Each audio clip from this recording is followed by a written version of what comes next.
വിദേശ മദ്യവിൽപ്പനശാല അവധിയുടെ മറവിൽ വൻതോതിൽ വ്യാജക്കള്ള് ഉൽപ്പാദിപ്പിക്കാനുള്ള നീക്കം തകർത്ത് എക്സൈസ് എൻഫോഴ്സ്മെന്റ്. തൃശൂർ കുന്നംകുളത്താണ് വ്യാജക്കള്ളും സ്പിരിറ്റും പിടികൂടിയത്. സംഭവവുമായി ബന്ധപ്പെട്ട് കൊടുങ്ങല്ലൂർ സ്വദേശി സുരേഷ് ബാബുവിനെ അറസ്റ്റ് ചെയ്തു. 1-ാം തീയതി വിദേശ മദ്യവിൽപ്പനശാലകൾ അവധിയായതിന്റെ മറവിലാണ് വ്യാജക്കള്ള് ഉൽപ്പാദിപ്പിക്കാനുള്ള നീക്കമുണ്ടായത്. കുന്നംകുളം കാണിപ്പയ്യൂരിൽ കള്ള് ഗോഡൌണിലാണ് എക്സൈസ് എൻഫോഴ്സ്മെന്റ് സംഘം റെയ്ഡ് നടത്തിയത്. വാടകയ്ക്കെടുത്ത വീടിന് പിറകിലായാണ് ക്യാനുകളിൽ സ്പിരിറ്റും കള്ളും സൂക്ഷിച്ചിരുന്നത്. 430 ലിറ്റർ സ്പിരിറ്റും 360 ലിറ്റർ വ്യാജക്കള്ളും പിടിച്ചെടുത്തു. കള്ള് നിർമ്മാണത്തിനായി ഉപയോഗിക്കുന്ന രാസവസ്തുക്കളും വിതരണത്തിനായി ഉപയോഗിക്കുന്ന മിനി പിക്കപ്പ് വാനും പിടിച്ചെടുത്തിട്ടുണ്ട്. കൊടുങ്ങല്ലൂർ ശ്രീനാരായണപുരം അത്താഴക്കാട് സ്വദേശി അവനിപ്പുള്ളി വീട്ടിൽ 59 വയസ്സുള്ള AK സുരേഷ് ബാബുവാണ് അറസ്റ്റിലായത്.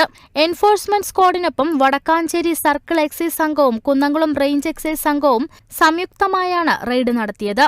കള്ളുഷാപ്പ് ലൈസൻസുള്ള ഇയാൾ വർഷങ്ങളായി വ്യാജക്കള്ള് നിർമ്മിക്കുന്നുണ്ടെന്ന് എക്സൈസ് വ്യക്തമാക്കി. Kerala vision news, Thrissur.